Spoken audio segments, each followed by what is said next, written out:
மாணவர்கள் எவரும் போதைக்கு அடிமையாகாதீர்கள். அடிமையானவர்கள் மீண்டதாக சரித்திரமில்லை. எனவே உங்களையும் சமூகத்தையும் பாதுகாத்துக் கொள்ளுங்கள். உங்கள் நலன் கருதி கல்வி டிவி. வணக்கம் மாணவ செல்வங்களே. அடுத்ததாக நாங்கள் பார்த்தோம்னா அதுக்கிடையில் நீங்கள் அடிக்கடி நியூஸ் கேட்க வேணும். எல்லா விதமான டிவியோ ரேடியோன்றது இப்போ காண முடியாத அளவுக்கு போயிட்டது. டெலிஃபோனோ இணைய பத்திரிகைகளோ இணைய இணையத்தனங்கள் ஊடாக நீங்கள் இன்றைக்கு உலகத்தில் என்ன நடக்குது என்று நீங்கள் அறிந்திருக்க வேணும். அது சோதனைக்கும் வேறும் சின்ன கட்டாயம் வேறு. இன்றைக்கு என்ன உலகத்தில் நடந்த விடியோ சாம என்ன நடந்ததாம்? பெரியதொரு 7 ரிக்டர் அளவில் நிலநடுக்கம் ஒன்று ஏற்பட்டிருக்கு. எங்கே ஏற்பட்டிருக்கு? அந்த இது நீங்கள் திபேத் பக்கத்தில் இருந்த திபேத்துக்கு பக்கத்தில் தாய்லாமா வாழுகின்ற இடத்து என்ன திபேத்தில் நிலநடுக்கம் 7 ரிக்டர் அளவில். வீடுகளெல்லாம் இடிந்து விழுந்திருக்கின்றன. உயிராபத்துக்கள் இன்னும் அறியப்படவில்லை. விடியச்சாமம் ஏற்பட்டது.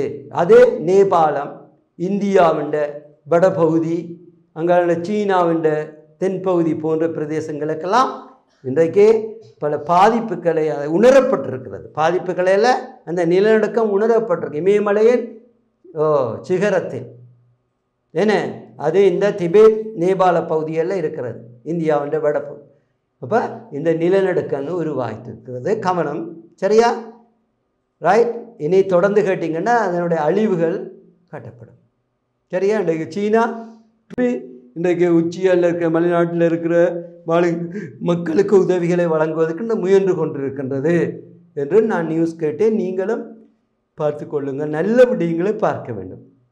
வாழ்க்கைக்கு தேவையான நல்ல விட, அதை விட கூடாத தேவையில்லாத விஷயங்கள், விளையாட்டுக்கள் அதெல்லாம் கைவிட்டுட்டு நல்ல விடயங்களை நீங்கள் பார்த்து அறிவை வளர்த்து கொள்ளுங்கோ.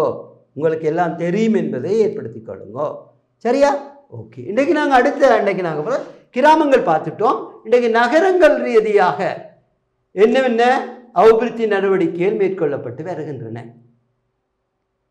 என்ன நகரங்கள் ரீதியாக அதில் வீதி அபிவிருத்தி சபை மூலம் நகர பிரதேசங்களில் வீதிகளை விரிவாக்கம் செய்தல் தெரிந்தால் உங்களுக்கு பார்த்துருக்குங்க. என்ன வீதிகளை இன்றைக்கு விரிவாக்கம் வேண்டாம், அகற்றுவது. வீதிகளை அகற்றுவதை நீங்கள் பார்க்கலாம். முதல் ஒன்று போகிறது, ஒன்று வர்றது. இப்போ போகிற பக்கத்தில் வர்ற பக்கத்தில் அதை டபுள் ஆக்கி விட்டார்கள். ஏன்னா அதுக்கு வீதி காணான்னு சொல்லி இன்றைக்கு வீதியில் உள்ள பக்கத்தில் இருக்கிற இடங்களை எடுக்கிற, அதனால் மக்கள் பாதிப்படைந்தாலும் அவர்களுக்கு வேறு இடங்கள் கொடுக்கப்படுகின்றன. வீதியை அகலமாக விரிவாக்கம் செய்யும்போது மக்களுடைய குடியிருப்புகள் அதுக்கு உள்வாங்கப்படும். இனி அவர்களுக்கு வேறு இடங்கள் வழங்கப்படுகின்றன. அல்லது அந்த அவர்களை வீடுகள் தள்ளி இருந்தால் அவருடைய நிலங்கள் எடுக்கப்பட்டால் அதற்கான மதிலெல்லாம் கட்டி கொடுக்கப்படுகிறது. முன்னர் மதிலிருந்து உடைந்தால் வேலி உள்ளவர்களுக்கு மதிலெல்லாம் போட்டு கொடுக்கும். ஏன்னா வீதியை அகலமாக்கினால்தான் நாடு முன்னேறும், அந்த பிரதேசம் முன்னேறும். போக்குவரத்தின் மூலம் பல்வேறு முன்னேற்றங்கள் ஏற்படும். விரைவாக செல்ல வேண்டும், பாதுகாப்பாக செல்ல வேண்டும், அதிகம் பேர் செல்ல வேண்டும், அதே நேரத்தில் மலிந்த விலையில் இருக்க வேண்டும். எனவே வீதிகள் அகலப்படுத்தப்பட்டால்தான், புதிய வீதிகள் அமைக்கப்பட்டால்தான், வீதிகள் பாதுகாப்பு நவீனமயப்படுத்தப்பட்டால்தான் அந்த பிரதேசங்கள் முன்னேறும், நாடும் அபிவிருத்தி அடையும். எனவே தான் இன்றைக்கு வீதிகளை, நகர பிரதேசங்களை வீதிகளை விரிவாக்கம் செய்தல், நடைபாதை சட்டவிரோத கட்டடங்கள் அகற்றப்பட்டு நடைபாதை பாதசாரிகளுக்கு விடுவித்தல். நீங்கள் பார்க்கலாம், ஆரம்ப காலத்தில் பிரித்தானிய காலத்திலிருந்து ஒழுங்காகத்தான் அமைத்தார்கள் எல்லா நிர்வாகங்களெல்லாம்.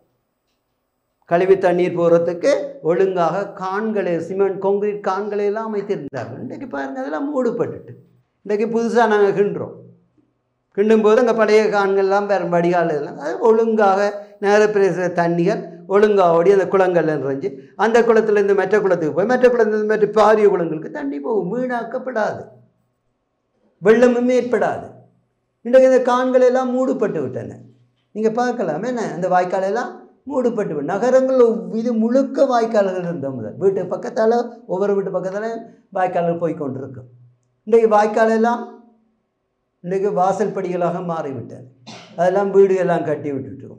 அப்போ தண்ணி எங்கே ஓடும்? ஓடாது, வெள்ளம் தான் ஏற்படும். வெள்ளத்தினால் என்ன ஏற்படும்? பல்வேறு நோய்கள் உருவாகும், வாழ இடம் இல்லாமல் போகும். சூழல் மாசடையும், நிலம் மாசடையும், என்ன பல்வேறு தொற்று நோய்கள் உருவாகும், மக்கள் நலிவுற்று போவர், மக்கள் அகதிகளாக மாற்றப்படுவர், மக்களுடைய இயல்பு வாழ்க்கை பாதிக்கப்படும். இப்படியாக பல்வேறு துன்பங்கள் உருவாகும். ஏன்? இந்த பாதைகள் எல்லாம் அடைக்கப்பட்டு. அதே நேரத்தில் நடைபாதை கிராமங்கள் நகரங்களில் நீங்கள் பார்க்கலாம், மக்கள் போகிறதுக்கு பிளாட்ஃபார்ம் என்று சொல்லுவோமே, நடப்பாதைகளை அமைத்தார்கள். வீதி அங்கால இருக்கும், அங்கால மக்கள் நடந்து. இன்றைக்கு அதெல்லாம் கடையாக மாறிவிட்டது. நீங்கள் எல்லா இடமும் பார்க்கலாம், கொழும்புலேருந்து மாநகரிலிருந்து எல்லா இடமும் பார்க்கலாம். இன்றைக்கு இந்த யாழ்ப்பாணத்துலேயும் பார்க்கலாம், வீதிகள் எல்லாம் கடைகளாக இருக்கிறது. இன்றைக்கு மக்கள் போக்குவரத்து செய்வதெல்லாம் கடினமாகும். அதாவது ரோட்டுக்கு அவங்க இறங்கி நடந்தோன்னே ஆக்சிடென்ட். இன்றைக்கு மீண்டும் அது சட்டவிரோதமாக கருதப்பட்டு இந்த கடைப்பகள் எல்லாம் அகற்றப்பட்டு அதை இடிச்சோ அல்லது அவர்களுக்கு காலங்கள் கொடுத்து அவர்களை வெளியேற்றம் செய்தோ இன்றைக்கு கான்கிரீட் போடப்பட்ட நடப்பாதைகள் எல்லாம் அமைத்து கொடுத்து அழகாக பார் எல்லாம் போடப்பட்டு இன்றைக்கு இருக்கிறத நீங்கள் பார்க்கலாம். ஏன்னா பார்கள் எல்லாம் போடப்பட்டு கற்கள் எல்லாம் கான்கிரீட் கற்கள் எல்லாம் பதிக்கப்பட்டு நீங்கள் அந்த டவுனுக்குள்ளே போய் பார்த்தா அழகாக இருக்கும். மக்களும் பாதுகாப்பாக போவார்கள். இந்த வீதி விபத்துமே ஏற்படாது, இட நெருக்கடியும் ஏற்படாது, இடைஞ்சல்களும் உருவாகாது. ஆகவே இன்றைக்கு பாதசாரிகள் நடப்பாதை சட்டவிரோத கட்டிடங்கள்லாம் இடிக்கப்படுகின்றன, அல்லது அவர்களை வேறு இடங்களுக்கு மாற்றி சொல்லுகிறார்கள், அல்லது அவர்களை காலவாசம் கொடுக்கிறார்கள்.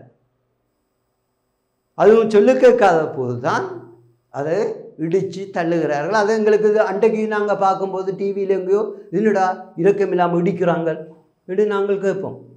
என்ன திடீரென்று வந்து இடித்து கொட்டுறார்கள், அவர்களுக்கு அறிவித்தல் கொடுக்கலையோன்னு நாங்கள் யோசிப்போம். ஏன்னா முதல் பார்க்குறோம். ஆனால் அவர்களுக்கு எப்போவே அறிவித்தல் கொடுத்திருப்பார்கள். அரசாங்கம் எப்போவோ அறிவித்தல் கொடுத்திருக்கும், எழும்புங்கோ இதில் கட்ட வேண்டாம், கட்டினால் நீங்கள் வேறு இடத்துக்கு போங்க, அல்ல நாங்கள் வேறு இடம் தருவோம் என்று அரசாங்கம் சொல்லியிருக்கும். அது சொல்லு கேட்காத ஆக்களுக்குத்தான், அதை அலட்சியப்படுத்துகிற ஆக்களுக்குத்தான் இப்படியான திடீரென்று இடிக்கிற வேலைகள் எல்லாம் இடம்பெறும். அப்போ இதெல்லாம் ஏன் இடிக்கப்படுகிறது? சட்டவிரோதமாக கட்டப்பட்ட கட்டடங்கள், நடப்பாதையில் போடும் வியாபார ஸ்தலங்கள் அகற்றப்பட்டு பாதசாரிகளுக்கு அந்த இடங்களை பெற்றுக் கொடுக்கும். அப்போ தான் விரைவாக போய் விரைவாக வராகும். என்ன டவுனுக்கு விரைவாக போனால் விரைவாக வீடு வந்து சேர்ந்தவன், அதே பாதுகாப்பாக வந்து சேர்ந்தவன், அதை இலகுவாக வந்து சேரவன். ஆகவே தான் இந்த நடப்பாதைகள் நகர வீதிகள் போடப்பட்டு ஒழுங்குபடுத்தப்பட்டு அழகாகவும் இருக்கிறது, பாதுகாப்பாக இருக்கிறது, இடைஞ்சல் இல்லாமல் இருக்கிறது. ஒரு ஆள் ஆக்சிடென்ட் பட்டு அதனால் எத்தனை பேருக்கு இடைஞ்சலாக இருக்குமென்று பாருங்கள். இவருக்கு உயிர் போகும், எத்தனை பேருக்கு வேலை, வைத்தியசாலையிலிருந்து அவரை கொண்டு சேர்க்கிறது, அவரை பராமரிக்கிறது, அவரை சுகப்படுத்தும் பேர் வீட்டுக்காரர் இருந்து எல்லோருக்குமே வேலை. தேவையில்லாத வேலை தானே. தேவையில்லாத ரூட்டுக்கு போய் இந்த தேவையில்லாத வேலை ஏன் ஏற்பட்டது? இந்த பாதைகள் எல்லாம் நடப்பாதைகள் எல்லாம் வியாபாரிகளாலோ உள்ள கட்டணங்களாலோ பிடிக்கப்பட்டதனால் என்ன பிள்ளைகள். ஆகவே இப்படி செய்யும்போது நகரம் அழகாக இருக்கும், அதால் வர பாதிப்புகளாம் குறைந்துவிடும், நாடு அபிவிருத்தி அடைய வழிவகுக்கும். என்ன பிள்ளைகள், அடுத்ததான் நாங்கள் பார்க்குறோம் என்ன, நகர அபிவிருத்தியை அழகுபடுத்து நகரத்தை அபிவிருத்தி செய்வோம். நீங்கள் பார்க்கலாம், அழகாக அபிவிருத்தி செய்து கொண்டு வர நகரங்கள், குளங்களை எல்லாம் திருத்தி அமைக்கிறார்கள், பூங்காக்களை எல்லாம் அமைக்கிறார்கள், என்ன அழகான வீதிகளை அமைக்கிறார்கள், என்ன அதே நேரத்தில் மக்களுக்கு தேவையான விளையாட்டு மைதானங்களையோ பொழுதுபோக்கு வசதிகளை ஏற்படுத்தி கொடுக்கிறார்கள், கட்டிடங்களை ஒழுங்காக கட்டுகிறார்கள், என்ன சட்டங்களுக்கு அமைவாக வீதிகளை நடப்பாதைகளை அது ஆக்கிரமிக்காமல் என்ன அழகாக ஒழுங்கமைப்பாக கட்டிடங்களை கட்டுகிறார்கள். என்ன ஒழுங்கு இல்லாமல் கட்டிடங்கள் கட்டப்படுவதில்லை. என்ன அப்போ நகரங்கள் ஒன்று அழகுபடுத்தப்படும், அதே நேரத்தில் அது ஒழுங்கான ஒரு நகரமாக இருக்கும், நிர்வாக அமைப்பை கொண்ட நகரங்களாக இருக்கும். நீங்கள் வரலாற்றில் நீங்கள் பார்க்கலாம், புலனறுவை அன்றாஜபுரம் ராஜதானிகளில் வீதிகள் எல்லாம் ஒழுங்காக அமைக்கப்பட்டிருந்ததை நீங்கள் பார்க்கலாம். மிகவும் கவனம் செலுத்தினார்கள். என்ன பழைய கால மன்னர்கள் அங்கே விஞ்ஞானம் வளர்ச்சி அடையாத காலத்தில், என்ன கல்வி அறிவு நவீனமயப்படுத்தப்படாத காலத்தில் அங்கே வாய்க்கால்கள் மூலம் கழிவு நீரெல்லாம் அகற்றப்பட்டிருக்கின்றன. நகர வீதியில் கழிவு நீர்கள் வாய்க்கால் மூலம் அகற்றப்பட்டிருக்கின்றன. மலசல கூடங்களாக இருந்தால் என்ன, அசுத்த நீர் கழிவு நீர் எல்லாம் வாய்க்கால் மூலம் அது நிலச்சுரங்கங்கள் ஊடாக அகற்றப்பட்டு வடிவாக நிர்வாகம் நடந்திருக்கிறது. சட்டத்திட்டங்கள்லாம் போடப்பட்டு வீதிகளை வாறு நிறையாக அமைக்கப்பட வேண்டும், குறுக்கு வீதிகள் எவ்வாறு அமைக்கப்பட வேண்டும் என அங்கே நகர சுத்தி காவலர்கள் எவ்வாறு செயற்பட வேண்டும். நகர சுத்தி காவலர்கள்லாம் நியமிக்கப்பட்ட அரசனால் போன்றவே ராஜதானி அன்றாஜபுர காலத்தில் என பூங்காக்கள் எல்லாம் அமைக்கப்பட்டன. மாடி வீடுகளுக்கு நீர் கொண்டு செல்லப்பட்டிருக்கிறது. விஞ்ஞானம் வளர்ச்சியினுடைய மோட்டார் கண்டுபிடிக்கப்படவில்லை, ஆனால் மாடி வீடுகளுக்கு நீர் கொண்டு செல்லப்பட்டிருக்கிறது. என்ன ஒழுங்காக கழிவு நீர் எல்லாம் அகற்றப்பட்டிருக்கிறது. கழிவுகள் எல்லாம் அகற்றப்பட்ட நகர சுத்தி காவலர்களால் கழிவுகள் அகற்றப்பட்டிருக்கின்றன. என்ன ஒழுங்காக எல்லாமே இடம்பெற்று பொழுது அன்றாஜபுர ராஜதானி சிறந்த நிர்வாக கட்டமைப்புள்ள ஒரு நகரமாக திகழ்ந்திருக்கிறது. இப்போ பழைய காலத்தில் கல்வி அறிவோ, விஞ்ஞான அறிவோ, தொழில்நுட்ப அறிவோ என்ன நவீன வளர்ச்சியடைய முடியும் என்று சொல்ல முடியாது. நவீனமயப்படுத்தப்படாத காலத்தில் என்ன வியத்தகு செயல்கள் எல்லாம் இடம்பெற்றிருக்கிறது. விவசாயமாக இருந்தான, நீர் தேவையாக இருந்தான, அல்லது நிலத்து தேவையாக இருந்தாலும், குடியிருப்பு பயன்பாடாக இருந்தால், நகரமாக இருந்தான, எல்லாம் ஒழுங்காக புராதன இலங்கையில் அமைக்கப்பட்டிருக்கு. இன்றைக்கு இலங்கையில் இருக்கிற நகரங்கள் பெரும்பாலும் நரகங்களாக மாறிக்கொண்டிருக்கின்றன. சனத்தொகை அதிகரிப்பதனாலும், இடப்பிரச்சனை ஏற்படுவதனாலும், பல்வேறு சூழல் பிரச்சனைகள் உருவாவதனாலும், என அதில் இயற்கை அனர்த்தங்களாலும். இயற்கை எப்போதும் மக்களை தீங்கு விளைவிப்பதில்லை. இயற்கை நன்மையை தான் செய்யும், நல்லதைத்தான் நடக்கச் செய்யும். ஆனால் நாங்கள் செய்கின்ற தகாத நடவடிக்கைகள், விரும்பத்தகாத நடவடிக்கைகள், போர்க்குணங்கள் என பொறாமை, பேராசை என மற்றவனை தாக்கி தான் நல்லா இருக்க வேண்டும், அது நாடுகளுக்கு என்ன, அரசாங்கங்களுக்கு தனி மனிதனுக்கு. இதனால் நாங்கள் என்ன சென்றோம்? இயற்கையை மதிக்காது, இயற்கையை உணர்ந்து கொள்ளாது, இயற்கையை நேசிக்காது. இயற்கையை நேசிக்க வேண்டும் பிள்ளைகள். நீங்களாம் என்ன மரங்களோடெல்லாம் நீங்கள் என்ன வீணா உடைச்சி தூக்கி எறியக்கூடாது. புல்லுகள் அதையெல்லாம் கொத்தி தகர்க்கக்கூடாது. நீங்கள் உங்களை விட்டால் எங்களோட ராசாக்கள் வீரர்கள் என்ன தம்பி வாங்க சிரமதானம் செய்யுங்கொண்டு சொன்னால் அங்கே யானை மேய்ஞ்சிட்டு போன மாதிரி இருக்கும். அப்படித்தான பிள்ளைகள் இல்லை என்ன, நீங்கள் நல்ல பிள்ளைகள் என்ன. ஆனால் சில பிள்ளைகள் தான் என்ன செய்கிறது, அதை விளையாட்டுத்தனத்துக்காக கொத்தி பிரட்டி இருக்கிறதையும் நாசமாக்கி விடுறது. அதே நேரத்தில் மரம் வெட்டுவோர், போர் நடவடிக்கைகளால் இயற்கை தாவரங்கள்லாம் அழிந்து விடும். யாரும் இயற்கை தாவரம் நேசிக்கிறார்கள் கையெழுத்துங்க. உங்களோட வீட்டில் இருக்கிற தாவரங்கள் எல்லாம் நேசிக்கிறது, அதுவும் உயிர் தானே என்று யோசிக்கிற கையெழுத்துங்க. கேட்டிக்காது. தாவரங்கள் அழகை கொடுக்கின்ற, எங்களுக்கு பயனுள்ளவை, அழகை தருகின்றன, குளிர்ச்சியை தருகின்றன, நல்ல சூழலை உருவாக்கி கொடுக்கின்றன. எனவே தாவரங்கள் அவசியமானது பிள்ளைகள். எனவே தாவரங்களை பாதுகாக்க வேண்டும். அரசாங்கம் இன்றைக்கு என்ன செய்கின்றது?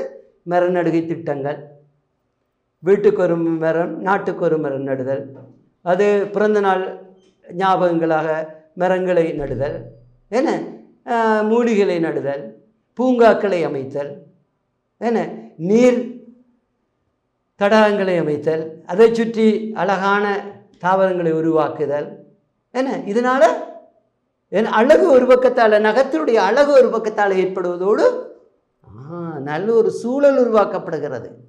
சுத்தமான காற்றுகள், சுத்தமான சூழ்நிலை உருவாக்கப்படுது, குளிர்ச்சியான சூழ்நிலை உருவாக்கப்படுகிறது. இல்லாட்டி தாவரங்கள் இல்லாவிட்டால் பாலைவனம் வறண்டு போயிருக்கும். என்ன வெப்பம் அதிகரிக்கும். என்ன நிலத்திலிருந்தும் வானத்திலிருந்தும் வெப்பங்கள் அதிகரிக்கும். அதனால் மக்களும் வறட்சி உள்ள மக்களாக, விரக்தி உள்ள மக்களாக, கோபம் உள்ள மக்களாக. உங்களுக்கு பாருங்க, வெயில் காலத்தில் கோபம் பெறும். என்ன என்ற வீருக்கும் உடம்பெல்லாம். அதில் அம்மாவும் கத்துனா படி படின்னு கத்துனா உங்களுக்கு இடிச்சலாக இருக்கும். என்ன வெளியில் ஓடணும் போல் இருக்கும். என்ன திறந்த வெளியில் போய் நிற்கணும் போல் இருக்கும். என்ன இந்த காரணம் வெப்ப அதிகரிப்பு. அப்போ வெப்பமாக இருந்தால் பாலைவனமே உங்களோட மனங்களும் வெப்பமானதாக மாறிவிடும், வறட்சியானதாக மாறும், உங்களோட செயல்களும் வறட்சியானதாக மாறும். ஆனால் தாவரங்கள் இருக்கும்போது அழகாக இருப்பது மட்டுமின்றி குளிர்ச்சியை தரும், அழகை தரும், நல்ல சூழ்நிலையை ஏற்படுத்தி தரும். நாங்களும் சந்தோஷமான மக்களாக வரும், பசுமையுள்ள மக்களாக நாங்கள் இருப்போம். எங்கள் இதயங்களும் பசுமை உள்ளதாக மாறும். உங்களுக்கு எது விருப்பம்? பாலைவன கட்டாந்தரைகளை பார்ப்பது விருப்பமா? அழகிய பூந்தோட்டங்கள், அழகிய கண்ணுக்கு வரும் காட்சிகளை பார்க்க பிள்ளைகளுக்கு எது விருப்பம் சொல்லுங்க? பாலைவனத்தையா? அது படம் ஓடும்போது அது சும்மா பாட்டுகள் எடுக்கத்தான் சரி. ஆனால் அங்கே போய் நின்றீங்கன்னா உங்களுக்கு தெரியும். கருகி போய்விடுங்க, தண்ணி இல்லாமல் அவதிப்படுவீங்க, நடக்க முடியாமல் இருப்பீங்க. அது படங்களுக்கு சும்மா ஸ்டைலாக எடுப்பார்கள். ஏன்னா அல்லது பாலைவன நாடுகளில் வேலை செய்து வரவங்களோட சொந்தக்கார ஃப்ரெண்ட்ஸ் ஆட்டையும் கேட்டுப்பாரு. குளிர்ச்சியான இடங்களாக இருந்தால் அது நன்மையை பயக்கும் பல்வேறு வகைகளில் சந்தோஷத்தை ஏற்படுத்தி தரும் பிள்ளைகள். எனவே தான் இன்றைக்கு நகரங்கள் தோறும் நகரங்கள் அபிவிருத்தி செய்வதும் அழகுபடுத்துவதற்கும் அரசாங்கம் முயன்று வருகின்றது.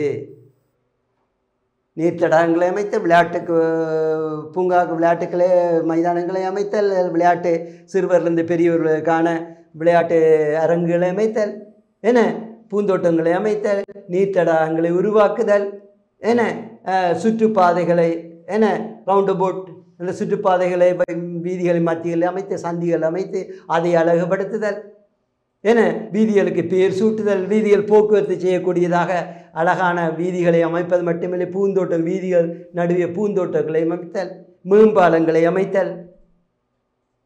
இன்னும் பிள்ளைகள் அது வீதிகளுக்கிடையே அழகிய விளம்பரங்களை எல்லாம் நல்ல கண்ணை கவர்ந்த குளிர்ச்சியான அகலான விளம்பரங்களை கொடுத்தல், என நல்ல டிஜிட்டல் முறையிலான சந்திகளில் இருக்கிற சிக்னல் லைட்டுகளை உருவாக்கி போக்குவரத்தை இலகுபடுத்துதல், ஒழுங்குபடுத்துதல், என இப்படியாக வீதியை நகரங்களை பல்வேறு விதமாக அழகுபடுத்துதல், அபிவிருத்தி கடைகளை கட்டி கொடுத்தல், மாடி வீடுகளை கட்டி கொடுத்தல், குடியிருப்பு தொகுதிகளை கட்டி கொடுத்தல் என்று பல்வேறு பொதுநல சேவை கட்டிடங்களை கட்டுதல் என திட்டமிட்ட அடிப்படையில் சிறந்த முகமைத்துவ நிர்வாக அடிப்படையில் நகரங்களை அபிவிருத்தி செய்வதும் அதே நேரத்தில் அழகுபடுத்துவதும். இலங்கையை தேடி வருகின்ற உலக நாடுகள் என்றால் இலங்கை இயல்பாகவே ஒரு அழகிய நாடு, இயல்பாகவே அழகிய நாடு. நல்ல 101 ஆறுகள் ஓடுகின்றன, வளமான ஆறுகள் 34, என்ன அழகிய ஆறுகள், நீர்வீழ்ச்சிகள், சிறந்த காடுகள், சரணாலயங்கள், என்ன அதை விட இலங்கையை சுற்றி இருக்கின்ற அழகிய பல்லுருவ கடற்கரைகள், என்ன கண்ணை கவர்கின்ற மலைநாடுகள், என்ன அங்கு தேயிலை தோட்டங்கள், ரப்பர் அழகிய தோட்டங்கள், என்ன இப்படியாக எல்லா இடங்களுமே இலங்கை அழகானது. நல்ல கடற்கரை, அதை அந்த நெய்தல் நிலங்கள், அதுக்கு அங்கே மருதல் நிலம், பாலை நிலம் இலங்கையில் இல்லை. ஆனால் அந்த மற்ற நிலங்கள் எல்லாம் அழகாக இருக்கின்றன. விவசாய நிலங்கள், மந்த விளப்பு நிலங்கள், மக்கள் குடியிருப்பு கிராமப்புறங்களும் இவ்வளோ அழகானது பிள்ளைகள், இவ்வளோ அழகானது, பசுமையானது. இலங்கை ஒரு அழகான நாடு, பசுமையான நாடு, கண்ணுக்கு வருகின்ற நாடு, வனப்பு மிக்க நாடு. அதுதான் உலகத்தில் இலங்கை முக்கியமான சுற்றுலா இடங்களில் 3வது இடத்தை இலங்கை பிடித்திருக்கிறது இன்றைக்கு. ஏன்னா ஆகவே தான் இந்த இடங்களை அபிவிருத்தி செய்தால், அழகுபடுத்துவதும் அபிவிருத்தி செய்தால்தான் தொடர்ந்து சுற்றுலா பயணிகள் வருவார்கள். சுற்றுலா பயணிகள் வந்து எங்கிட்ட வருமானத்தை பெறுவது மட்டுமல்ல, இலங்கை நாட்டினுடைய பெருமைகளை அறிந்து சொல்ல மக்களோடு பழகுவார்கள். நாங்கள் அவர்களோட பழகுவோம், நல்ல விடயங்களை அறிந்து கொள்வோம், இன்னும் நல்ல விடயங்களை, எங்கிட்ட இருக்கிற நல்ல விடயங்களை அவர்களுக்கு கொடுப்போம் பிள்ளைகள். எங்களுடைய கலாச்சாரங்களை அவர்களுக்கு பரப்புவோம் பிள்ளைகள். உறவுகளை ஏற்படுத்தி கொள்வோம். உலகமே சந்தோஷமாக வாழுகின்ற ஒரு வழியை நாங்களும் செய்து கொடுப்போம். உங்களுக்கு வருமானம் தான் சுற்றுலாவின் மூலம், ஆனால் பல்வேறு நன்மைகள் அதனால் நாங்கள் பெறுகின்றோம், அவர்களும் பெறுவார்கள். என்ன பிள்ளைகள், அடுத்த விடயத்துக்கு வருவோம். இந்த உதாரணமாக இங்கே நகர அபிவிருத்தி அளவு கொழும்பு, ஜெயவர்த்த, கோட்டை, காலை, கண்டி முதல், அது மட்டும் இல்லை, இன்றைக்கு யாழ்ப்பாணம் முக்கிய இடமாக இருக்கிறது. மட்டக்களப்பு, அம்பாறை என்ன முக்கிய இடமாக, திருவண்ணாமலை, இதெல்லாம் இன்றைக்கு நல்ல நகரங்களாக, அழகுபடுத்தப்படுகின்ற நகரங்களாக இன்றைக்கு மாறிக்கொண்டு இருக்கின்றன. கொழும்பு நீங்கள் போனீங்க, பல்வேறு அண்மையில் கட்டப்பட்டதான் தாமரை தடாகம். போயிருக்கிறீங்களா? கட்டாயம் போகணும், உங்களுக்கு வசதி கிடைக்கும். நம்ம அதுக்காக வேண்டிய அம்மாப்போட சண்டை பிடிக்கிறதில்ல.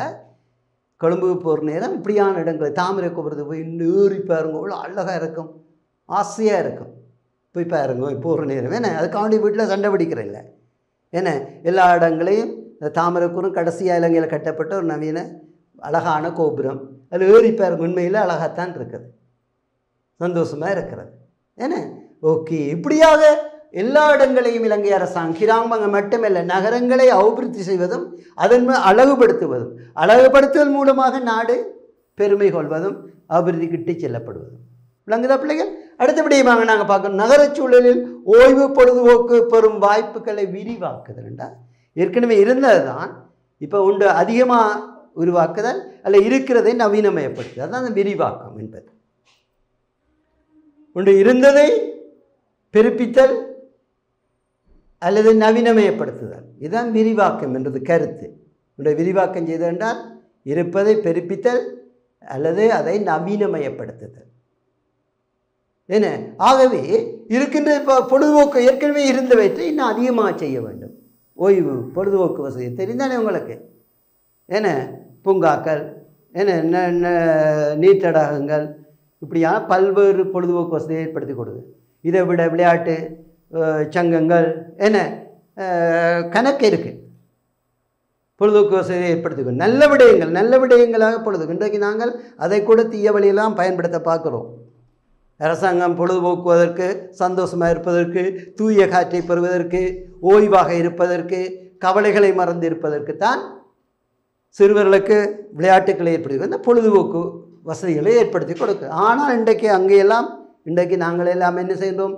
தவறாக பயன்படுத்துகிறோம் தீய செயல்களுக்கு பயன்படுத்த பார்க்குறோம் இதனால் நாடு அபிவிருத்தி அடையுமோ நாடு மட்டுமல்ல மக்களே காட்டு மிராண்டிகளாக மாறிவிடுவார்கள் என்ன ஆகவே தான் இன்றைக்கு அரசாங்கம் இதன் மூலமாக நற்பிரஜைகளை உருவாக்குவது நல்ல பழக்க வழக்கங்களை ஏற்படுத்தி கொடுப்பது நாட்டை அபிவிருத்தி செய்வது மட்டுமல்ல நாட்டை அழகுபடுத்துவது மட்டுமல்ல முக்கிய நோக்கம் நல்ல ஒரு சமுதாயத்தை படைத்து கொடுப்பது அந்த நல்ல ஒரு சமுதாயத்தின் மூலம் நாட்டை முன்னேற்றுவது நாட்டை அபிவிருத்தி செய்வது இதுதான் பிள்ளைகள் முக்கியமான நோக்கம் இப்போ நகரங்களை விரிவாக்குவதோ அல்ல அழகுபடுத்துவதோ அல்லது நகரங்களை அபிவிருத்தி செய்வதோ முக்கிய நோக்கம்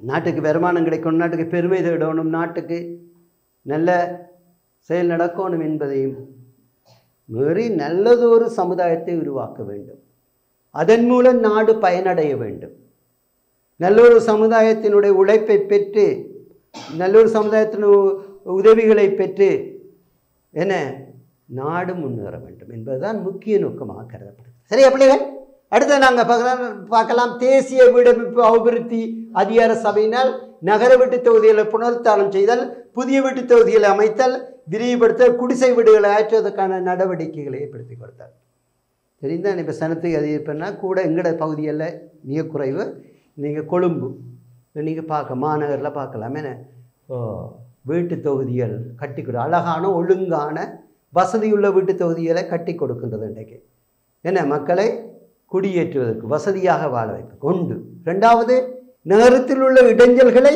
குறைப்பதற்கு நகரத்தில் அப்போ பிள்ளைகள் வீடு அமைத்து கொடுக்க வேண்டாம் அவர்களெல்லாம் அந்த வீடுகளை என்ன செய்தார்கள் உண்டு ஒழுங்கில்லாத வீடுகள் பழைய கால வீடுகள் வசதி இல்லாத வீடுகள் காற்றோட்டம் இல்லாத வீடுகள் இட நெருக்கடியான வீட்டு தொகுதிகள் இருந்த மக்கள் இனிமேலுக்கு இன்றைக்கு தூர தள்ளி கொழும்பு மாநகரை விட்டு தூரத்தை தள்ளி நல்ல வசதியான காற்றோட்டம் இல்லை இலகுவாக வாழக்கூடிய நவீன வசதிகள் அடங்கி லிஃப்ட் வசதிகள் இல்லாட்டி ஏறி போகணும் இப்போ லிஃப்ட் வசதிகள் கூடிய நல்ல குறைந்த வாடகையுள்ள சரியா பிள்ளைகள் அப்போ அவர்களுக்கு வீடு தொகுதிகளை நல்ல ஒழுங்கமைக்கப்பட்ட நல்ல வசதியுள்ள வீடுகளை எல்லாம் அமைத்து கொடுத்து பிள்ளைகள் அந்த வீட்டு தொகுதிகளை அமைத்து கொடுத்து அவர்களை குடியேற வைப்பது மக்களுக்கு உதவி வழங்குவது அதே நேரத்தில் மக்களால் ஏற்படுகின்ற வீண் சிரமங்களை நகரப்பகுதியில் குறைப்பது மக்களால் அவர்கள் சட்ட விரோதமான முறையில் வீடுகள் அமைத்திருப்பார்கள் அதால் போக்குவரத்து இடைஞ்சலாக இருக்கும் ஏன்னா பல்வேறு சூழல் மாசு ஏற்படும் பல்வேறு சமூக கலாச்சார சீரழிவுகள் உருவாகும் இன்றைக்கு நீங்கள் பார்க்கலாம் கொழும்பு மாநகரப்பது இந்த கொழும்பில் இன்றைக்கு எல்லா இடமும் பெரும்பாலும் வந்து சனத்தொகை அதிகரிப்பதனாலும் நகரங்களை நோக்கி மக்கள் பல்வேறு தேவைகளுக்காக இடம்பெயர்ந்து வருவதனால இன்றைக்கு அங்கே இட நெருக்கடி ஏற்படுகிறது ஆகவே அவர்கள் வீடுகளை சட்டவிரோதமாக அமைப்பதும் அதே நேரத்தில் இந்த வாய்க்கால் ஓரமாக கழிவு நீர் தொகுதிகள் போகின்ற இடங்களிலும் இன்றைக்கு வீடுகளை அமைத்து கொண்டு வாழ்வதை நீங்கள் பார்க்கலாம் என்ன கழிவு நீர் வாய்க்கால் ஓரங்களாக என்ன கடை தெருவு கழிவு வாய்க்கால் இடையில் குளங்களுக்கு அருகில் என்ன போக்குவரத்து சாலைகளுக்கு அருகில் வீதியோரங்களில் இன்றைக்கு தங்களுடைய இருப்பிடங்களை அமைத்து கொண்டு இருக்கிற தற்காலிக இருப்பிடமாக இருக்கும் சில நேரத்தில் கார்ட்போர்ட்டால் அமைக்கப்பட்ட தகர வீடுகளாக நீங்கள் படங்களை பார்க்கலாம் இந்த ட்ரெயின் போகிற நேரம் நகரப்பகுதியில் கிட்ட வரும்போது நீங்கள் இதில் பார்க்கலாம் ரயில்வே ட்ரக்கு எல்லாம் வீடுகளாக இருக்கும். இப்போ ட்ரக்கை அகற்ற வேண்டி வந்தால் பல்வேறு பிரச்சனைகள் உருவாகும். மக்களை வெளியேற்றினா மக்கள் போராடுவார்கள். ஏன்னா இது கலாச்சார சீர்கேடுகள் உருவாகும். இந்த இட நெருக்கடியான இந்த சட்டவிரோதமான குடியிருப்புகளால் சூழல் மாசடையும், தொற்று நோய்கள் உருவாகும். என்ன மக்களுடைய கடினமான மழை வெள்ள காலங்களில், சூறாவளி காலங்களில் மக்களுடைய வாழ்க்கை நிலை பாதிக்கப்படும். இதனால் அரசாங்கத்துக்கு பல்வேறு சிரமங்கள் ஏற்படும். செலவு மட்டுமில்லை, பல்வேறு சிரமங்கள் உருவாகும். அரசனுடைய அபிவிருத்தி திட்டங்கள் எல்லாம் இடைநிறுத்தப்படும். வெள்ளம், சூறாவளி, எரிமலை வெடிப்புகளில் கவனம், இயற்கை இனத்தங்களை கவனம் செலுத்தும் போது அபிவிருத்தி நடைமுறைகள் பின்தள்ளப்படும். எனவே தான் இந்த இவர்களை எல்லாம் இன்றைக்கு நகர பகுதியில் அகற்றி தூரிடங்களில், அப்போ தூரிடங்களில் வீட்டு தொகுதியில் அமைக்கும் போது பிள்ளைகள் அந்த இடங்களும் அபிவிருத்தி அடையும்.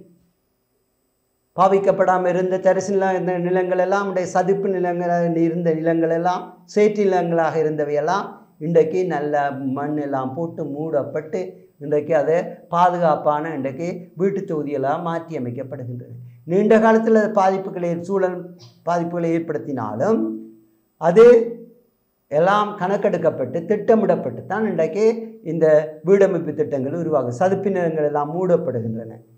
இன்றைக்கு அது விளையாட்டு மைதானங்களாக மாற்றப்படுகின்றன. சதுப்பு நிலங்கள் எல்லாம் இன்றைக்கு ஒவ்வொரு பிரதேசங்களும் விளையாட்டு மைதானங்கள் எல்லாம் சதுப்பு நிலங்கள் மாற்றப்பட்டு விளையாட்டு மைதானங்களாக மாற்றப்பட்டு இருக்கின்றன. இதனால் பல நன்மைகள் உண்டு. ஏன்னா குளங்கள் எல்லாம் புனரமைக்கப்படுகின்றன. ஏன்னா உடைந்த கட்டிடங்கள், உடைந்த குளங்கள், உடைந்த வீதிகள் எல்லாம் புனரமைப்பு செய்யப்படுகின்றன. மக்களுக்கு நல்ல குடியேற்றங்கள் வீட்டு தொகுதியில் அமைத்து கொடுக்கப்படுகின்றன. ஏன்னா இவ்வாறு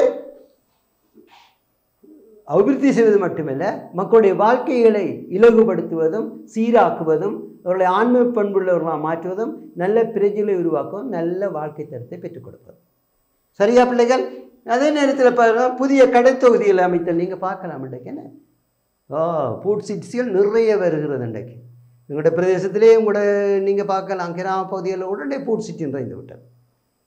அது ஒழுங்கமைக்கப்பட்ட நகர சபையால் இல்லை மாநகர சபையாலோ, கிராம சபைகளோ, பிரதேச சபைகளாலோ இல்லை மாநகர சபைகளாலோ நல்ல திட்டமிடப்பட்டு, நல்ல எதிர்கால திட்டமிடப்பட்டு கட்டடங்கள் எல்லாம் ஒழுங்காக அமைக்கப்படுகின்றன. அமைக்கப்பட்டு கடை தொகுதிகள் என்ன அங்கே காம்ப்ளெக்ஸ் என்று சொல்லுவோம். என்ன அங்கே காம்ப்ளெக்ஸ் என்ற எல்லா கடை தொகுதிகளும் அதுக்குள்ளே இருக்கும். இந்த வெளிநாடுகள் மாரி இலங்கையில் கிராமங்கள் தோறும் வர மாட்டோம். அதுக்குள்ளே போனால் எல்லா சாமானும் வேண்டி வரலாம். மீன்லேருந்து எல்லாம் வேண்டி கொண்டு வரலாம். நீங்கள் பார்க்கலாம், அப்படியான கடை தொகுதியெல்லாம் இன்றைக்கு ஒரே இடத்துல எல்லாம் வேண்டக்கூடியதாக, அது நவீனப்படுத்தப்பட்டதாக, அது இலகுபடுத்தப்பட்டதாக, மக்களை கவரக்கூடியதாக, பாதுகாப்பானதாக, நியாய விலை உள்ளதாக இந்த கடை தொகுதியெல்லாம் இன்றைக்கு அமைக்கப்பட்டு வருவதை நீங்கள் பார்க்கலாம். ஃபுட் சிட்டி அல்லது காம்ப்ளெக்ஸ் எல்லாம் அமைக்கப்பட்டு வந்து அங்கே ஒரே நேரத்தில் மக்கள் சிரமமின்றி எல்லாவற்றையும் கொள்வனவு செய்யக்கூடியதாக இருக்கும். அது அரசாங்கத்துக்கோ அல்லது அதை உற்பத்தியாளர்களுக்கோ விற்பனையாளருக்கோ வாங்குவோருக்கோ நுகர்வோருக்கோ அது இலகுபடுத்தப்பட்டிருக்கும். என்ன பிள்ளைகள், அப்போ கடை தொகுதிகள் எல்லாம் அமைத்து கொடுத்தால். அடுத்தது பார்ப்போம், நகர சதுப்பு நிலங்களை நீக்கி அப்பிரதேசங்கள் விளையாட்டு மைதானங்களை, நீர்த்தடாகங்கள், பொழுதுபோக்கு பூங்காக்கள் என்பதை அமைத்தார். அது சொல்லிட்டு இருந்தானே உங்களுக்கு. என்ன அடுத்தது நாங்கள் நகர வாகன தரிப்பிடங்கள் என்று முக்கியமானது. இன்றைக்கு வாகனம் விட இடம் இல்லை. அது உங்களுக்கு சொல்ல வேணும். நீங்கள் எப்பொழுதும் வாகனம் ஓட்டாளாக இருந்தாலும் நீங்கள் என்ன செய்யணும், வாகனங்களை விடும்போது ஒருவருக்கு இடைஞ்சல் இல்லாமல் விட வேணும். இன்றைக்கு நாங்கள் பார்க்குறோம், பார்த்தால் கூடுதலாக படித்தவர்கள் தான் கவனம் இல்லை, கொண்டு வந்து குறுக்க கொண்டு வந்து விடுறது. இப்போ முன்னுக்கு விட்டவருக்கு அந்த வாகனங்களை எடுக்க இயலாது. வாகனங்களை தள்ளியும் நிறுத்த முடியாது. அவர் வேற காத்து நிற்க வேணும். இனி அவர்கிட்ட கதை அவர் சண்டைக்கு வருவார், அடிபடி நடக்கும். இப்போ மற்றவர் வாகனங்களை எடுக்க வேணும், இடைஞ்சல் இல்லாமல் இருக்கணும். அதேமாதிரி கடைகளுக்கு முன்னால் போய் நீங்களும் அப்படி செய்வியல் நினைக்கிறேன். அப்படியா? இல்லை, நீங்கள் நல்ல பிள்ளைகள், கட்டிக்கார பிள்ளைகள், இனி நீங்கள் மற்றவருக்கு சொல்லிக் கொடுக்கணும். ஏன்னா அது என்னென்னு சொன்னால் கொண்டே சைக்கிள்கள், மோட்டர் சைக்கிள் எல்லாம் கடைக்கு முன்னுக்கு நீப்பாடுறது ஒரு ஒழுங்கில் பார்க்க கூடுதலாக படித்தாக்கள் தான் நாங்கள் செய்கிறோம். கடைகளுக்கு முன்னுக்கு நிப்பாட்டி விட்டால் எப்படி கடைக்குள்ளே வெளியில் வர, வெளியில் இல்லை உள்ளுக்கு போகிறது? கொஞ்சமாவது யோசிக்கிற இல்லை பிள்ளைகள், கொஞ்சமாவது யோசிக்கிற இல்லை. தாறுமாறாக வாகனங்களோட தாங்கள் மட்டும் வந்துட்டு போகணுமென்ற வேறு நிற்பினும். அப்போ கடையை குறுக்க விடுறது, வாசலில் கொண்டு வந்து விடுறது, ஆக்கள் விட்டால் வாகனங்கள் எடுக்க நம்ம கொண்டு வந்து விடுறது வாகனங்களை. இன்றைக்கு பல்வேறு பிரச்சனைகள் இன்றைக்கு இதால் உருவாகின்றது. கேட்க போனால் சண்டை, நியாயம் கேட்க போனால் சண்டை பிடிக்கிறது, அடிபிடிப்படுறது. ஏன்னா இதெல்லாம் நீங்கள் செய்யக்கூடாது. எதிர்காலத்தில் இப்போ கூட நீங்கள் சைக்கிள் ஓடுவராக இருந்தால் கூட மற்றவர் இடைஞ்சல் இல்லாமல் உங்களோட வாங்கலை நிறுத்த வேணும். மற்றவர் உள்ளுக்கு போய் வெளியில் வரக்கூடியதாக வாங்கலை நிறுத்த வேணும். ஏன்னா ஏதாவது நீங்கள் பிழை விட்டு மன்னிப்பு கேட்க வேண்டும், மன்னிச்சு கொள்ளுங்க வேண்டும். அந்த இடத்த விட்டு அவளை அகல வேணும், சண்டைக்கு போகக்கூடாது. ஏன்னா விளங்குதோ? அப்போ இன்றைக்கு இப்போ டவுனு பகுதியெல்லாம் நீங்கள் பார்த்தீங்கன்னா சந்தை பகுதியெல்லாம் வாகனங்கள் நிறுத்த முடியாது. எங்கேயோ தூரத்தில் நிறுத்தி போட்டு தான் நடந்து வர வேணும். அங்கே தூரத்தில் போனால் அங்கேயும் நிறைஞ்சிருக்கு. இந்த பண்டிகை காலத்தில் தான் நீங்கள் பார்க்கணும். இந்த யாழ்ப்பாணம் டவுன் பக்கம் எல்லாம் போக முடியாது, வாகனம் நிறுத்தவே முடியாது. அதுக்குள்ளே சில வந்து என்ன சொல்கிற ஒரு யோசனை இல்லாமல் கொண்டது எல்லாம் நெருக்கி வருது. அவளை புது கார் புது மோட்டர்லாம் கிளிபடும். எடுக்கும்போது கூட அந்த வாகனங்கள் கீறுபடக்கூடாது, கிளிபடக்கூடாது, அவர் விலை கொடுத்து வேணும் புது வாகனம் என்று யோசிக்கிறார்கள். பொறுப்புணர்ச்சியற்ற தன்மையை இன்றைக்கு மக்கள் மாறிக்கொண்டிருக்கிறோம். பொறுப்புணர்ச்சியே எங்கள்கிட்ட இல்லாதன்னு, இதனால் பல்வேறு பிரச்சனைகள் உருவாகும். யோசிப்பதில்லை, பொறுப்புகளை ஏற்றுக்கொள்வதில்லை. அப்படி நீங்கள் நடக்கக்கூடாது. என்ன பிள்ளைகள், நீங்கள் கெட்டிக்கார பிள்ளை, நல்ல பிள்ளைகள் என்ன. ஆகவே நீங்கள் மற்றவருக்கு சொல்லிக் கொடுக்க வேண்டும். அதே நேரத்தில் அதை சண்டை வராமல் சொல்லிக் கொடுக்க வேண்டும். நீங்கள் அப்படி நடந்து கொள்ள என்ன என்ன பேர்களோ கெட்டிக்கார். அப்போ இன்றைக்கு அரசாங்கம் என்ன, இந்த வான தரிப்படை நிறுத்துட்டுக்கு இவ்வளோ தூரத்தில் நீங்கள் கொழும்பெல்லாம் பார்க்கலாம். கன தூரத்தில் வாகனங்களை நிறுத்துவதற்கு ஏன்னா பெரிய இடம் வேணும். என்ன கார்களை கொண்டு விடுறேன்டா, பெரிய இடம் வேணும் தானே. சும்மா பார்க்கிங் இது வைக்க முடியுமா? அப்போ தூர இடங்களுக்கு அங்கே தான் விட்டுட்டு நீங்கள் நடந்து வரணும், அல்லது திருப்பி பஸ்ஸில் வந்து நேரத்துக்கு வரணும். ஏனென்றால் இன்றைக்கு சனமும் அதிகரித்து கொண்டு போகிறது, நிலமில்லாமல் போகிறது. அதே நேரத்தில் வாகனங்களுடைய வசதிகளும் அதிகரிக்கிறது. நீங்கள் பார்க்கலாம், ஒரு வீட்டில் இன்றைக்கு எத்தனை மோட்டர் சைக்கிள் இருக்குது? ஆக குறைஞ்சது அம்மா கொண்டு, அப்பா கொண்டு, அண்ணா கொண்டு, அக்கா கொண்டு, இப்படியெல்லாம் இருக்குல்ல மோட்டர் சைக்கிள். ஆக குறைஞ்சது. நீங்களும் சும்மா பிடிவீங்களோ, கொஞ்சம் வளர்ந்தோன்னே ஏழுக்கு வராமா எனக்கு மோட்டர் சைக்கிள் வேணும் சண்டை பிடிக்கிறதோ இல்லை. பாவம் அம்மா அப்பா இந்த மாதிரி நீங்களும் ஆக்சிடென்ட் பட்டு விடுவீங்க. நாங்களாம் எங்களோட காலத்துலலாம் நாங்களாம் நடந்து தான், அரசாங்க வேலை செய்பவர்கள் தான் அப்போ சைக்கிள் வச்சுருந்தார்கள். காரை காண்பது ஒரு சிலர் தான். நாங்கள் வாழ்ந்து நாங்கள் தானே, நாங்கள் யூனிவர்சிட்டி வரையும் போய் வந்து நாங்கள் தானே. இன்றைக்கு குனிஞ்சு நிமிர உங்களுக்கு இயலாது. இன்றைக்கு எல்லாருக்கும் மோட்டர் சைக்கிள் வேணும், எல்லாருக்கும் டச் ஃபோன் வேணும். பக்கத்து கடையை கூற போகிறது மோட்டர், இல்லாட்டி நான் போக மாட்டேன் மோட்டர் சைக்கிள். அப்படி சமுதாயம் மாறிக்கொண்டு வருவதனால்தான் இன்றைக்கு பிரச்சனைகளும் அதே நேரத்தில் இடம் வாகனம் அமைப்பது நிறுத்துவதற்கு இன்றைக்கு அரசாங்கம் வான தரிப்பிடங்களை தேடி கட்டி கொடுத்து வருகின்றது. அது எவ்வளவு செலவு, வீண் செலவு தானே பிள்ளைகள். எவ்வளவு சிரமம், எவ்வளவு கஷ்டம் அரசாங்கத்துக்கு நிர்வகிப்பதில் அவ்வளவு கஷ்டம். அதுக்காக வேண்டிய வாகனம் வச்சிருக்க வேணாம் என்று சொல்லலை. வாகனங்களும் தேவைதான் அபிவிருத்திக்கு. அது ஒழுங்கமைக்கப்பட்டதாகவும் அது சீர் செய்யக்கூடியதாகவும் இருக்க வேண்டும். விளங்குதை பிள்ளைகள்? ஓகே. அடுத்தது நாங்கள் பார்க்கின்றோம், நகர பொழுதுபோக்கு சேவை நிலையங்களுக்கு அருகில், பொதுச்சேவை நிலையங்களுக்கு அருகில் வசதிகளை மேம்படுத்த. பொதுச்சேவை நிலையங்கள் பொது சேவைகளை வழங்குவது என்ன? வைத்தியசாலை, போக்குவரத்து, பஸ் ஸ்டாண்ட் அல்லது ரயில்வே ஸ்டேஷன், என்ன வைத்தியசாலைகள், நூலக இடங்கள், சந்தை, என்ன விளையாட்டு மைதானங்கள், என்ன இவையெல்லாம் பொது சேவைகளை வழங்குகின்ற நிறுவனம். இதை விட நகர, மாநகர, கிராம, பிரதேச காரியாலயங்கள், என்ன கச்சேரி தொடங்க கிராமத்தில் இருக்க பிரதேச காரியாலயங்கள், இவையெல்லாம் பொது சேவைகளை வழங்குவது. அப்போ இந்த பாடசாலை முக்கியமானது. அப்போ இவற்றுக்கு பக்கத்தில் எல்லாம் என்ன செய்ய வேண்டும்? வசதிகளை ஏற்படுத்தி கொடுக்க வேண்டும். கடை தொகுதிகளை உருவாக்கி கொடுக்க வேண்டும், போக்குவரத்தை உருவாக்கி கொடுக்க வேண்டும், சந்தை வசதிகளை உருவாக்கி கொடுக்க வேண்டும், தங்குமிட வசதிகளை உருவாக்கி கொடுக்க வேண்டும், தங்குமிட ஹோட்டல் தங்குமிட வசதிகளை உருவாக்கி கொடுக்க வேண்டும். இப்போ இன்றைய கொழும்புலெல்லாம் துறைமுக நகரத்தை சுற்றி இன்றைக்கு நீங்கள் பார்க்கலாம் பல்வேறு பொதுச்சேவை வசதிகளை இருக்கின்ற காரியாங்களை அங்கே சுற்றியும் இன்றைக்கு பல்வேறு நடவடிக்கைகள் எடுக்கப்படும். கட்டட தொகுதிகள், அது கடை தொகுதிகளாக இருக்கலாம், அல்லது தங்குமிட வசதிகள் இருக்கலாம், அல்லது பூஞ்சோலைகளாக இருக்கலாம், அல்லது ஓய்வு பொழுதுபோக்கு என்ற இடங்களாக இருக்கலாம்.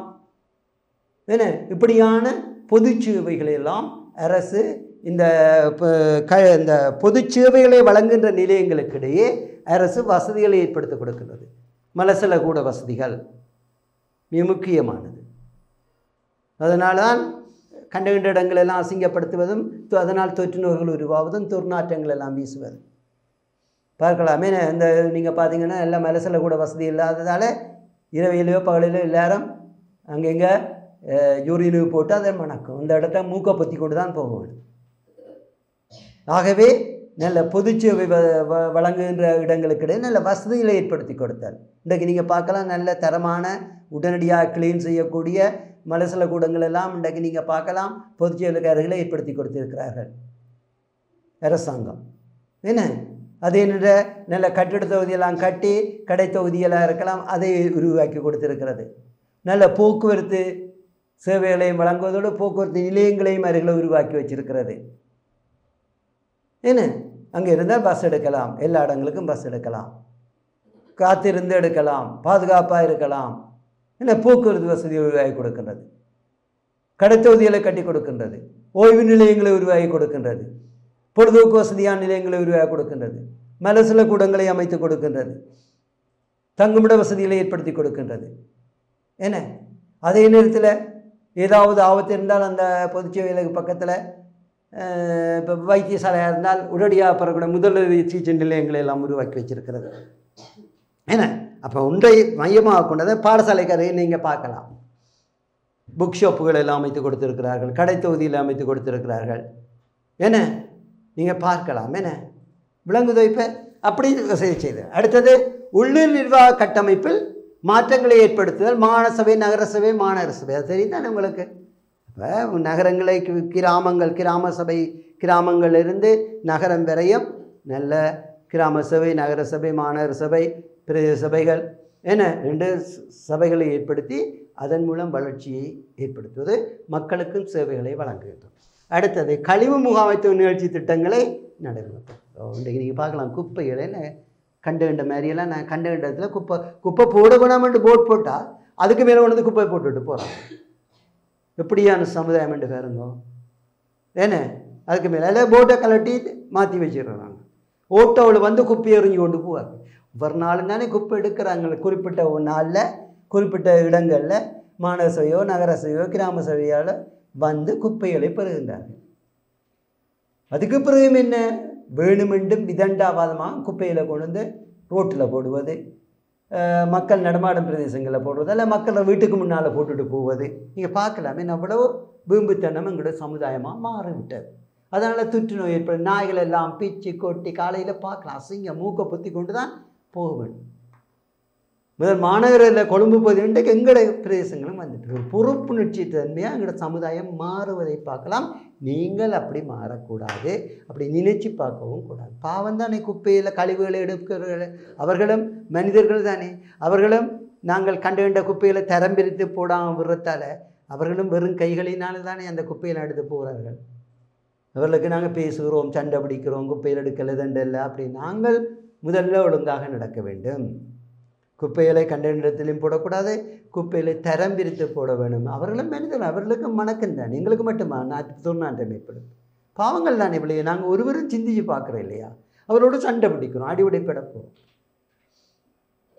நாங்கள் முதல் எங்களை உணர்ந்து கொள்ள வேண்டும். என்ன கண்ட இடங்களை குப்பை போடுறதா பிள்ளைகள்? இல்லை. கழிவுப் பொருட்களை கண்ட மாதிரி ஆற்றுறதா பிள்ளைகள்? இல்லை. கழிவுப் பொருட்களை சேகரிப்பவர்கள் மனிதர்கள் தான். அவர்களுக்கும் மணக்கும், அவர்களை கைகளையும் புழுக்கள் அது இதெல்லாம் ஏறும். உங்களுக்கு விருப்பமா? மனத்துக்குள்ளே இருக்க உங்களுக்கு விருப்பமா? அப்போ நீங்கள் இந்த குப்பையில் வீட்டில் வச்சுருக்கிறீங்க, ஏழாண்டு தானே குப்பையை போடுறீங்க. உங்களை வீட்டில் வச்சுருந்தா மணக்கம் புழு பிடிக்கும் தானே, ஏழாமல் தானே குப்பையை போடுறீங்க. அப்போ நீங்கள் போடலாம். அப்போ அவங்கள அதை எடுக்காமல் போடலாம் தானே. அப்படியாண்டா அவங்களுக்கும் மணக்கம் தானே, அவங்களும் மனிதர் தானே பிள்ளைகள். சிந்திச்சு பார்த்தோமா? தவறு எங்கேயும் இருக்கலாம். அதுக்காக வேண்டி நாங்கள் தவறு விடாமல் இருக்க வேண்டும். நீங்கள் நல்ல பிள்ளைகள், கெட்டிக்கார பிள்ளைகள், என்ன அச்சா பிள்ளைகள், என்ன நீங்கள் வளருகின்ற பிள்ளைகள். நீங்கள் இதுகளை செய்யக்கூடாது. உண்மையான நல்ல ஆசிரியர்கள் உங்களுக்கு வாழ்த்துவார்கள், பெற்றோர்கள் உண்மையானவர்கள், நல்லவர்கள். ஏன்னா நீங்களும் எப்பவும் நல்லவர்களாக இன்றைக்கு நீங்கள் மாற வேண்டும். எந்த ஒரு விடயத்திலும் கூடாத விஷயங்கள் செய்யக்கூடாது. இதையும் உணர்ந்து பார்க்க வேண்டும், மற்றவரை புரிந்து கொள்ள வேண்டும், சூழ்நிலையை புரிந்து கொள்ள வேண்டும். ஏன்னா இதை கேட்போமா விடுவோமா, செய்வோமா விடுவோமான்றெல்லாம் யோசிச்சு பார்க்கணும். திட்டி அடிட்டு அப்படிடாண்டு இருக்கக்கூடாது. இதெல்லாம் நன்மை எப்பயும் ஏற்பட்டுருக்கா பிள்ளைகள்? அடிட்டு அப்படிடாண்டு நடக்கிறதாலேயோ, சண்டை பிடிக்கிறதாலேயோ, திடீரென்று சொல்கிறதாலையோ, என்ன விட்டு ஆளில் நடப்பதுனால எங்கேயாவது நன்மை இருக்கா பிள்ளைகள்? அது அரசாங்கமாக இருந்தாலும், நாடாக இருந்தாலும், தனிப்பட்டவராக இருந்தானே, நீங்கள் படம் பார்க்குற தலைவராக இருந்தானே, நிஜத்தில் அப்படி அல்ல. அது சும்மா நடிப்புக்கு தான். என்னை விட்டு ஆளில்லை, நான் தான் ஹீரோ. பாய முடியுமா? என்ன அவரும் மனுஷன் தான். மேசிலேருந்து பாய்ஞ்சாலே கால் உடைஞ்சிடும். ஆனால் மலையிலேருந்து பாய்வேன், வானத்திலேருந்து பாய்வேன். நீங்களும் அப்படி நினைக்கிறது அதெல்லாம் நடிப்பு. உண்மையில் நீங்கள் அவரை பாய விடுங்க, ஒரு மேசையிலேருந்து கீழே பாய சொல்லுங்க, காலை உடைஞ்சு போயிடும். ஆகவே நீங்கள் அது உண்மையா பொய்யா, மற்றவரை அது பாதிக்குமா பாதிக்காதா, என்ன மற்றவரை சந்தோஷப்படுத்துமா வேதனைப்படுத்துமா, இது யாராவும் இருக்கலாம். நீங்கள் கவனமாக இருக்கும். நீங்கள் நல்லது தான் செய்யணும். நீங்கள் நல்ல பிள்ளைகள், கெட்டிக்கார பிள்ளைகள். ஏன்னா நீங்கள் மற்றவருக்கு சொல்லிக் கொடுக்க வேண்டும், மற்றவரை சந்தோஷப்படுத்த வேண்டும், நல்லவற்றை செய்ய வேண்டும். இல்லை இந்த குப்பையை அகற்றுவதில் கவனமாக எல்லோரும், பெற்றோர்கள் எல்லோருமே அதை உணர்ந்து கொள்ள வேண்டும். எங்களோட வீட்டில் குப்பை போட வச்சிருக்க முடியாது, மணக்குது, இதை அசிங்கம் தானே, நான் குப்பையை போடுறோம், அந்த குப்பையை போடும், குப்பை எடுக்கிறவரும் அவன் விட்டுட்டு போகலாம் தானே, எங்களுக்கு மணக்கும், எங்களுக்கு அசிங்கப்படுத்த மாட்டேன், பாவம் தானே பிள்ளைய. ஆகவே தரம் பிரித்து கவனமாக குப்பைகளை போட வேண்டும், ஒழுங்காக போட வேண்டும்.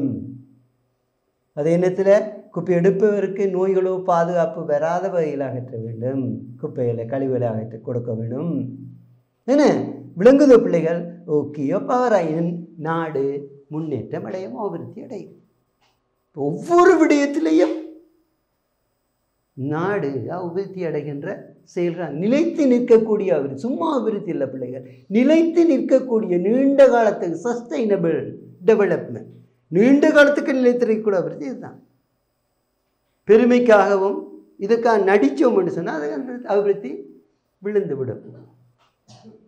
உண்மையாக உணர்ந்து என நீண்ட காலத்துக்கு நிலைத்து நிற்க வேண்டும், எனக்கும் என்னவர்களுக்கும் இனி வரப்போகும் சமுதாயத்துக்கு நிலைத்து நிற்க வேண்டும் என்பதை உணர்ந்தவர்களாக நாங்கள் செயற்படும் போது அது நாட்டை, எங்களையும் சந்தோஷமுள்ள நற்பிரஜைகளை உருவாக்குவதோடு நாட்டையும் அபிவிருத்திக்கு இட்டுச்சேரும். தானாக நாடு முன்னேறும். நாங்கள் முன்னேறினால், நாங்கள் மாற்றமடைந்தால், நாங்கள் ஒவ்வொருவரும் மாற்றமடைந்து முன்னேறியவர்களாக, நல்லவர்களாக, ஆன்மீக பண்புள்ளவர்களாக, என மற்றவர் விரும்பத்தக்கவர்களாக நாங்கள் மாறும்போது ஆட்டோமேட்டிக்காக நாங்கள் மட்டும் சந்தோஷம் அடைவது மட்டுமில்லை, நாடும் சந்தோஷமுள்ள நாடாக, அபிவிருத்தி அடைந்த நாடாக மாறும் என்பதில் ஐயமில்லை. இதற்காகத்தான் பிள்ளைகள் இந்த கிராமங்கள் நகரங்கள் என்று இரண்டாக பிரித்து இந்த ஒவ்வொரு மட்டத்திலும் பதவிக்கு வந்த அரசாங்கங்கள் எல்லாம் துரித அபிவிருத்தியை நடவடிக்கைகளை மேற்கொண்டு வருகின்றன. சரியா? இப்போ இந்த பாடம் முடிஞ்சு சரியா? ஏதாவது மேலதிக விளக்கம் தேவை என்றால் கேளுங்க. ஏன்னா ரைட், இன்னமும் 2-3 பாடம் படிச்சுட்டு ஜியோகிராஃபிலையும் நாங்கள் பேப்பர் செய்வோம். சரியா? படவேலையை தொடங்குவோம். ஏன்னா அடுத்ததாக சமையலக்கோட்டு படவேலை அடுத்த பாடத்தில் நான் உங்களுக்கு படிப்பிக்கிறேன். சமையலக்கோட்டு படவேலை. சரியா?